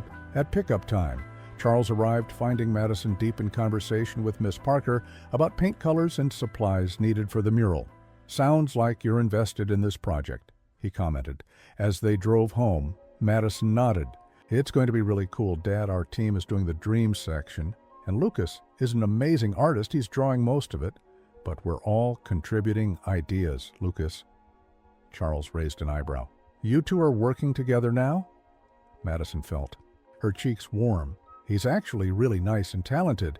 His dad taught him to draw before he died in the army?" Charles glanced at his daughter, noting the animation in her voice, the lack of complaints, the genuine enthusiasm. "You seem different." "Madison, different how?" she asked. "Happier, more engaged," Charles observed. "When was the last time you texted Brittany and Zoe complaining about being at Hope Center?" Madison considered the question. "I don't know. A while ago, I guess. I've been busy with the mural and other activities." "That's interesting," Charles commented, a smile playing at the corners of his mouth. Madison stared out the window, processing her father's observation, realizing with surprise that he was right. She had stopped viewing Hope Center as a punishment, instead finding unexpected fulfillment in the connections and projects there, particularly with Lucas and the other children in her mural group. "Dad," she said as they neared home, "can we stop at the art supply store? Our team could use some better brushes, and Lucas needs special drawing pencils for the outlines." Charles's smile widened. "Of course, Madison. I think that's a wonderful idea." Lunch at the upscale cafe should have felt like a return to normalcy for Madison, the kind of activity she had once lived for. But as Brittany and Zoe chattered about summer parties, social media drama, and fashion, Madison found herself oddly disconnected. From their conversation, her thoughts repeatedly returning to Lucas's hurt expression, Mrs. Garcia's disappointment, the unfinished mural waiting for her contribution. Hello? Earth to Madison. Brittany waved a manicured hand in front of Madison's face. Are you even listening? I was telling you about Jason's pool party, sorry, Madison mumbled, pushing her salad around her plate. I'm listening. You're totally not. Zoe observed, scrolling through her phone. Still thinking about those charities. Kids? Don't worry, I got great photos. The whole school will see your community service sentence when we go back and fall major social points for surviving such deprivation. Madison frowned. Maybe don't post those, Brittany. And Zoe exchanged surprised glances. Why not? It's hilarious. Madison Chambers painting walls with poor kids after slapping one at the mall. It's the perfect redemption story. It's not funny, Madison said, with unexpected firmness. And Lucas isn't just some poor kid. He's really talented and nice, and his dad died serving in the military. Oh my God. Brittany's eyes widened. You actually care about these people. They're not these people. Madison protested, her voice rising. They're just people. Kids who need a safe place while their parents work, or a place to get a decent meal or help with homework. Zoe set down her phone, staring at Madison. Who are you, and what have you done with our friend?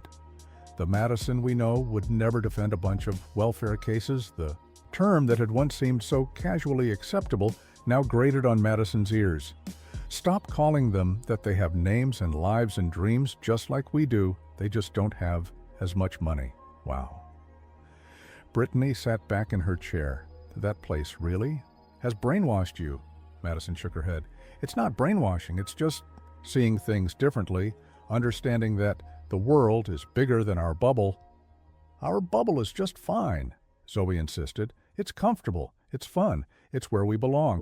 Why are you suddenly acting like there's something wrong with being privileged?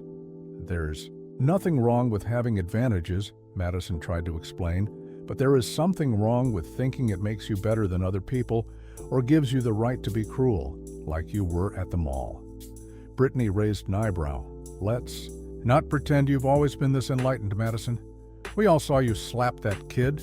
Shame washed over Madison. Yes, exactly like I was at the mall. It was horrible and mean, and I regret it every day now, especially since I've gotten to know Lucas. So, what now? Zoe challenged. You're trading us for your new charity friends, becoming some kind of Saint Madison. It's not about trading anyone, Madison protested, though the distance between her old life and new understanding suddenly seemed vast. It's about treating people with basic decency. The conversation dissolved into uncomfortable silence. Brittany and Zoe exchanging looks that made clear Madison had violated some unspoken rule of their friendship by defending those they considered beneath notice. I need to get back to the center, Madison said finally. Lucas heard what I said, and I need to apologize, make things right. You're seriously choosing them over us right now? Brittany's voice carried genuine hurt beneath the indignation. Year after we came all this way to see you, Madison hesitated, feeling the weight of years of friendship, the social currency that had once seemed so vital. I made a commitment to that mural team, and I hurt Lucas's feelings. I need to fix it. The ride back to Hope Center was tense. Silence filling the car as Brittany drove. Madison watched the neighborhoods change through the window, the transition from upscale boutiques to more modest businesses. A physical manifestation of the journey her mind had taken over the past weeks. Thanks for lunch, Madison said awkwardly as they pulled up outside the center. Whatever, Brittany shrugged. Call us when you're done with your community service sentence and want to be normal again. Madison watched them drive away before turning toward Hope Center, gathering her courage to face the consequences of her betrayal inside. She found Mrs. Garcia in the front office. I'm sorry I left, Madison began, and I'm really sorry about what I said. Those weren't my real feelings. Mrs. Garcia studied her thoughtfully. Aren't they, Madison? Perhaps not your feelings today, but certainly the attitude you arrived with a month ago. Madison nodded, accepting the truth in this observation. Yes, but things have changed. I've changed, at least I thought I had, until my friend showed up and I said those awful things. It's easier to be your best self when unchallenged, Mrs. Garcia noted, "The true test of growth is maintaining your values when pressured to abandon them." "I failed that test," Madison admitted. "Where's Lucas? I need to apologize." "He went home early," Mrs. Garcia replied. "His mother picked him up. He was quite upset." Madison's heart sank. "Will he be back tomorrow?" "I expect so, but Madison misses." Garcia leaned forward. "Apologies only matter when accompanied by changed behavior. Words alone don't heal wounds, especially for children who have experienced as much loss as Lucas." Madison nodded, understanding the wisdom in this. "Can I finish working on the mural today?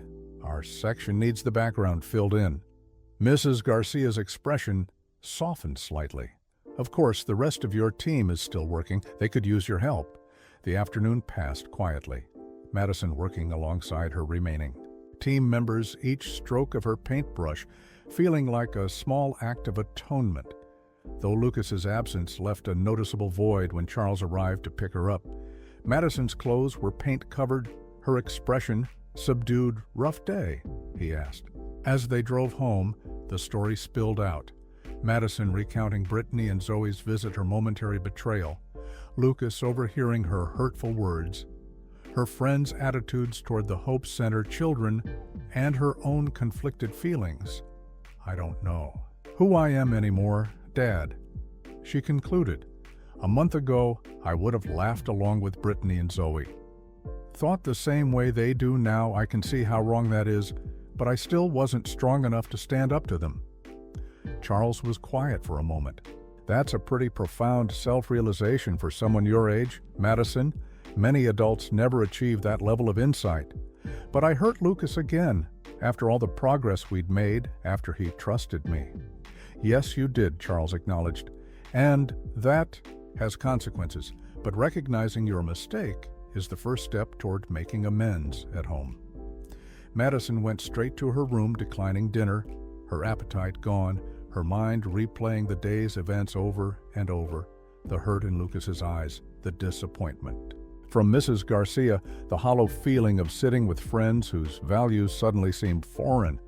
Her phone buzzed with texts from Brittany and Zoe, continuing to mock Hope Center and its charity cases, each message increasing Madison's discomfort. With her former self, her former friends, a soft knock interrupted her thoughts. Her father entering with a mug of hot chocolate. "Thought you might need this," he said, sitting beside her on the bed. "Thanks." Madison accepted the mug. "Dad, how do you know when you're doing the right thing? Like really know?" Charles considered the question often.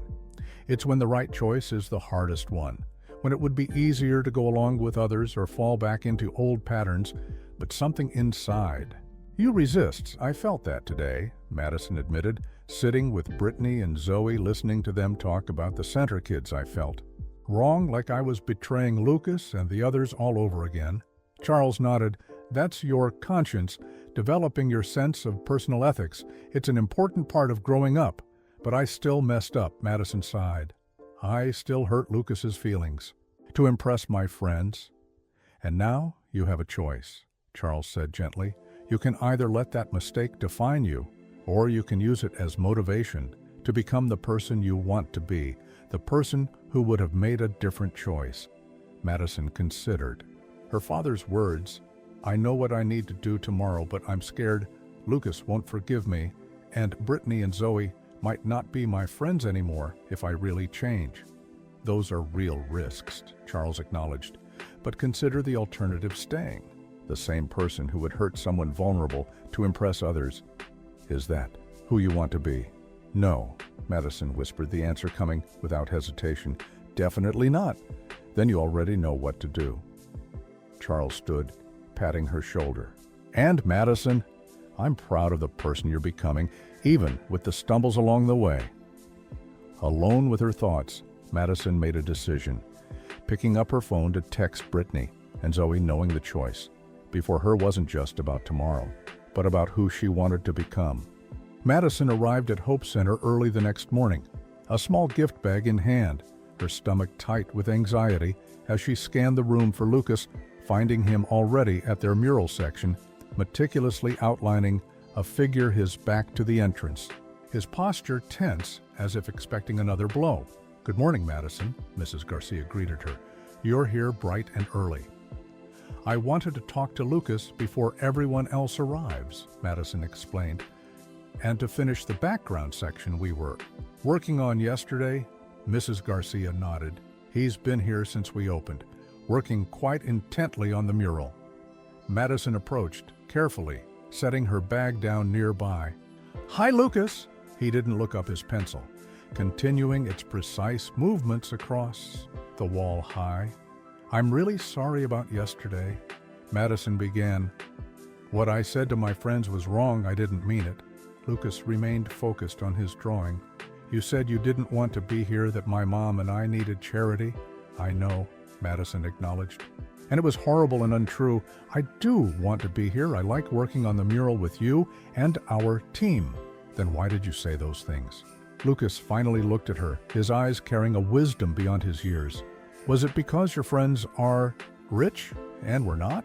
The directness of his question caught Madison off guard. "Partly," she admitted, seeing no point in lying. "I was worried about what they would think, but that's not an excuse. It was wrong, and I'm truly sorry."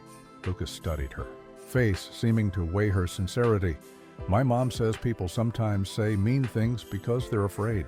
"Your mom is smart," Madison said. "I was afraid of losing my friends, afraid of being different from how I used to be." Lucas considered this.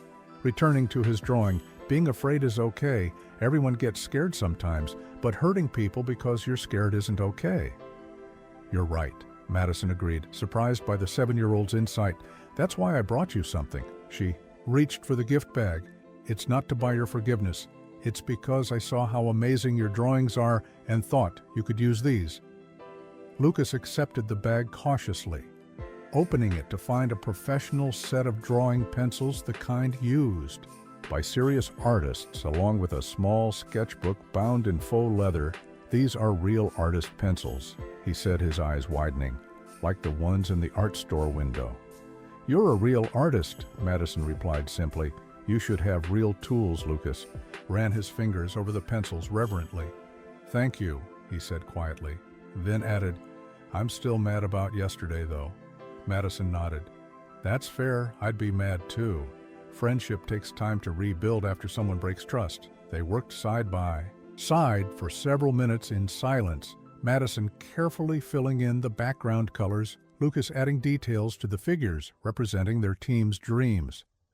The silence gradually becoming less tense, more companionable.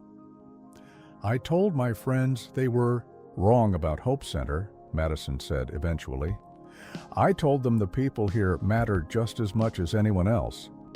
Lucas glanced at her. "Did they get mad?" "Yeah," Madison admitted. "They don't understand yet. Maybe they never will. So they're not, your friends anymore?" Lucas asked, the concept clearly. Troubling to him, Madison shrugged. "I don't know. We're different now. I'm different. I care about things I never noticed before." "Like what?" "Like how some kids don't have enough food or safe places to play," Madison explained. "Or how someone can be really talented like you but not have the same opportunities as other kids just because their family has less money, or how brave your mom is working." "2 jobs since your dad died," Lucas absorbed. This is small face serious. "Is that why you're being nicer? Because you feel sorry for us?" "No," Madison answered honestly. "Not pity, more like respect. I respect how hard you and your mom work, how you keep going even when things are tough, how you help the younger kids here and create amazing art." This answer seemed to satisfy Lucas, who nodded, returning to his drawing. "My dad said respect is more important than money." "Your dad was very wise," Madison said, reaching for her paintbrush. To continue the background work as the day progressed, their team reunited, the initial awkwardness gradually fading as they focused on the mural. Madison noticed Lucas becoming more relaxed around her again, though a new carefulness remained in his interactions, a lesson in trust that Madison recognized she had taught him, both at the mall and yesterday during lunch break. Madison sat with her team, helping Tia open her juice box when Miss Parker approached. "Madison, Your mom is here. She'd like to speak with you." Surprised, Madison found Catherine Chambers in the front lobby, dressed in her usual elegant attire, looking somewhat out of place among the center's modest furnishings. "Mom?" "Is everything okay?" Madison asked, concerned by the unexpected visit. "Everything's fine," Catherine assured her. "I just wanted to see this mural project you've been talking about. Your father mentioned it's becoming quite impressive." Relief washed over Madison. "Really? You want to see it?" "Of course," Catherine smiled. "You've been so enthusiastic about it lately. I wanted to understand what's captured my daughter's imagination." Madison led her mother to the hallway where the mural was taking shape, pointing out her team section, explaining the dreams theme and highlighting Lucas's contributions. "His drawings are amazing, Mom. He's only 7, but look at the detail and perspective."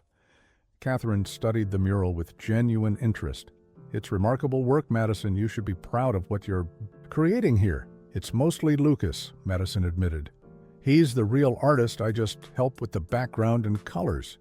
"Still, you're part of something meaningful," Catherine observed.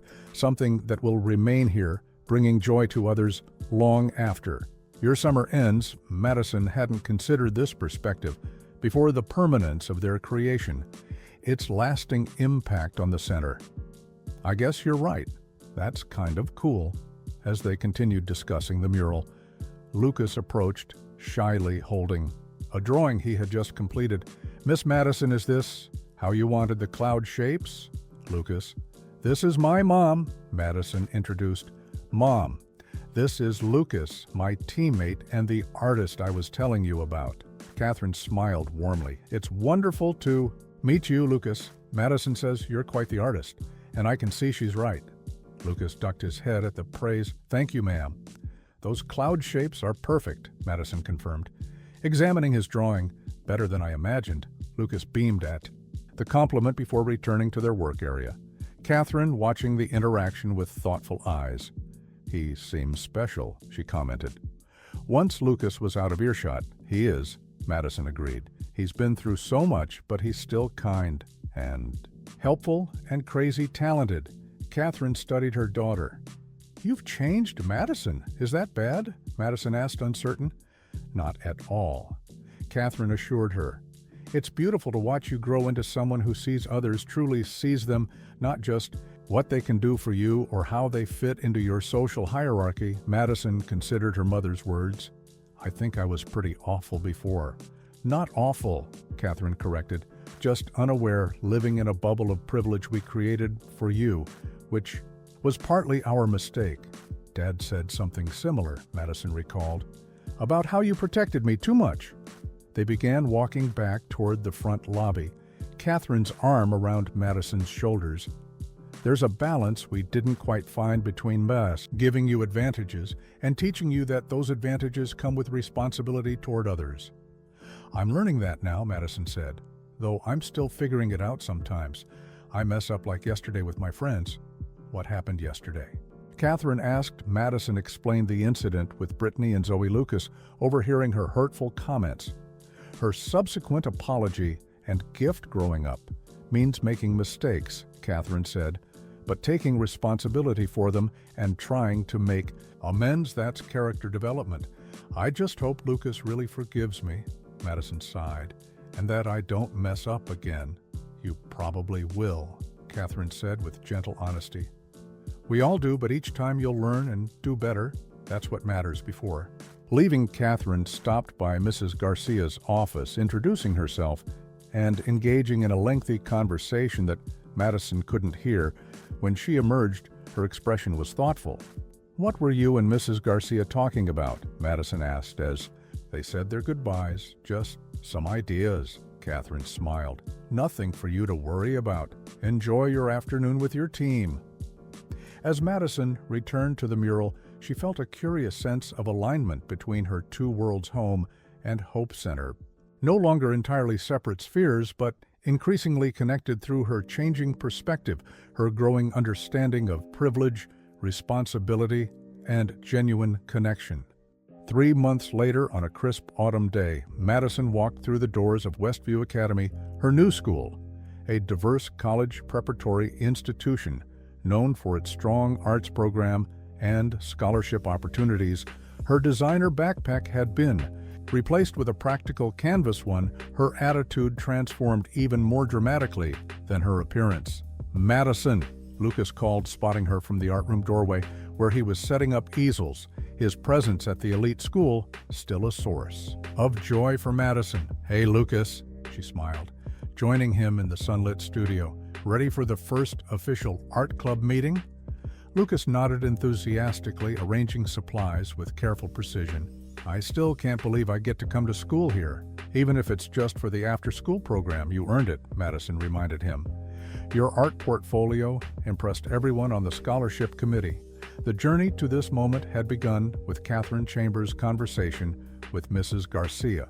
On the day she visited Hope Center, discovering Lucas's extraordinary talent, Catherine had approached her husband about creating a special art scholarship at Westview Academy, where Charles served on the board of trustees. Madison had been thrilled. When Lucas became the first recipient, giving him access to formal art training and the school's exceptional resources, "My mom says I need to write another thank you note to your parents," Lucas said, arranging charcoal pencils by hardness. "She still can't believe they did this." "They just created the opportunity," Madison corrected. "Your talent did the rest."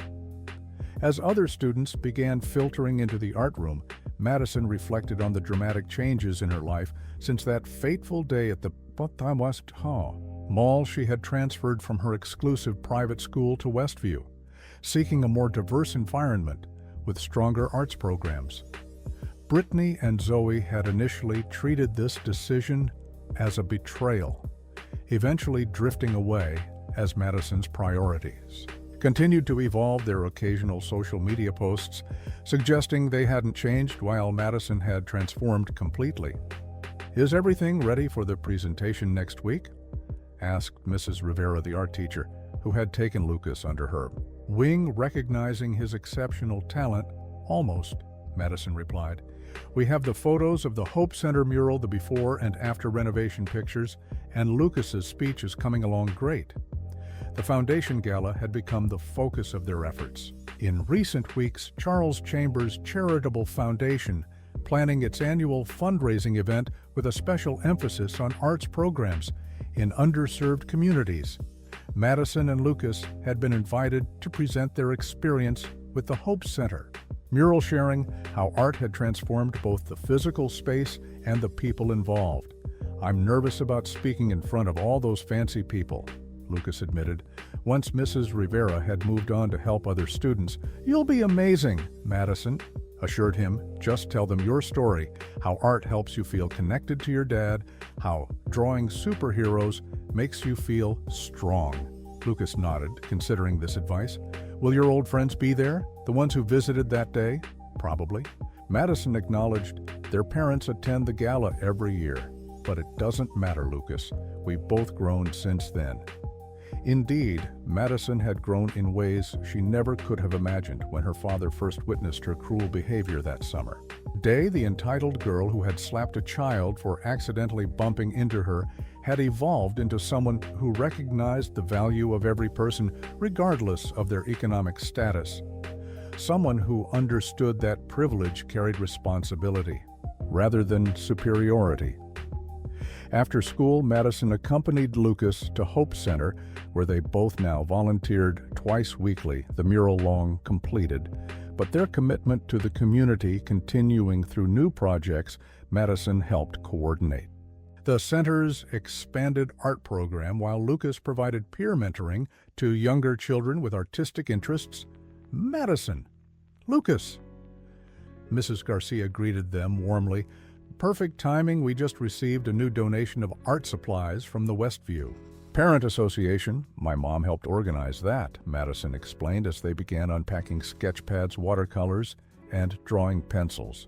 She's gotten really involved with Hope Center fundraising. Catherine Chambers had indeed become an unexpected advocate for the center, leveraging her social connections to secure donations, organizing volunteer days for her charity committee, and regularly visiting to read stories to the younger children.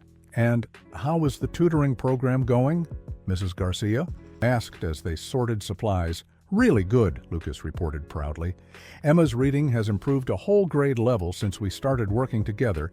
The tutoring program had been Madison's initiative, pairing stronger students with those who needed additional help. Madison focusing on mathematics, while Lucas, whose own reading had improved significantly through special programs at Westview, assisted younger children with literacy. I never thought I'd say this, Mrs. Garcia commented, watching them work efficiently together. But you two have become quite the team. Madison smiled at Lucas, remembering their first difficult interactions. Who would have guessed? Later that evening at the Chambers home, Madison sat at the kitchen table working on homework while her father reviewed foundation documents nearby, a comfortable routine they had established since Madison's transformation. "Dad?" Madison asked, looking up from her mathematics problems. "Do you ever think about that day at the mall when you saw me hit Lucas?" Charles set down his papers. "Sometimes. Why do you ask?" "I was just thinking how different everything would be if you hadn't seen what happened. If you hadn't made me volunteer at Hope Center," Madison explained. "I'd probably still be hanging out with Brittany and Zoe thinking people like Lucas were beneath me, perhaps," Charles acknowledged. "Though I prefer to think your fundamental goodness would have emerged eventually," Madison shook her head. "I'm not so sure. I was pretty awful." "You were a product of your environment," Charles corrected, "surrounded by wealth, privilege, and certain social expectations. But when given the opportunity to see beyond that bubble, you embraced it more fully than I ever anticipated." "I'm glad you made me volunteer," Madison said, "even though I hated it at first." "Sometimes the experiences we resist most are the ones we need most deeply," Charles observed. "Speaking of which, how's Lucas feeling about the gala?" "Presentation? Nervous," Madison admitted, "but he'll be amazing. His story is so powerful, and he speaks from the heart." Charles nodded. "The Foundation Board is particularly interested in expanding the Arts Initiative funding, similar programs at other community centers based on Hope Center's success." "Really?" Madison's eyes widened. "That would be incredible. More kids like Lucas could discover their talents." "That's the idea," Charles smiled. "And we have you to thank for inspiring it, your commitment to the mural project, your advocacy for Lucas, your volunteer work. It's shown us the profound impact arts programs can have." Madison felt a flush of pride entirely different from the hollow satisfaction she had once derived from social status. This was the quiet confidence of knowing she had contributed to something meaningful, something that would continue to grow beyond herself. The following week, the Foundation Gala transformed the grand ballroom of the city's finest hotel into an elegant showcase of community impact. The Hope Center mural prominently featured in photographs alongside other Foundation's initiatives. Madison standing with Lucas near their display, greeting guests and explaining the project. "And this section represents our dreams," Madison explained to an elderly couple. "Lucas designed the concept. Each child contributed ideas for what they hoped to become. Remarkable detail for such a young artist," the gentleman commented, examining Lucas's work. "He's incredibly talented," Madison agreed, "which is why the Foundation created a scholarship allowing him to attend Westview Academy's arts program." As the presentation time approached, Madison noticed Brittany and Zoe entering the ballroom with their parents, the girls immediately spotting Madison and Lucas, their expressions registering surprise at Madison's confident interaction with gala attendees. Her obvious comfort in this role, so different from the Madison they had known, "Your old friends are here," Lucas whispered, noticing her momentary distraction. "They're not important right now," Madison assured him. "What matters is sharing our story, helping other kids get opportunities like you have." When Charles Chambers took the stage to introduce the evening's special presentation, his pride was evident as he called Madison and Lucas forward, the unlikely friendship between the privileged girl and the boy she had once hurt. Now the centerpiece of the Foundation's renewed commitment to arts. Education. Sometimes, Charles began addressing the gathered donors. The most profound lessons come from unexpected places. My daughter Madison taught me that when a single moment of cruelty transformed through accountability and opportunity into a journey of growth and connection. As Madison and Lucas shared their story, the photographs of Hope Center's transformation displayed behind them. The audience, including Brittany and Zoe, listened in rapt attention, witnessing the remarkable evolution that had occurred not just in a community space, but in the hearts and minds of two children from vastly different worlds who had found common ground through art, understanding, and genuine friendship. I used to think some people mattered more than others, Madison concluded, looking directly at her former friends without malice or judgment. Now I understand that everyone has value. Everyone has gifts to share when given the chance to shine, Lucas Taug.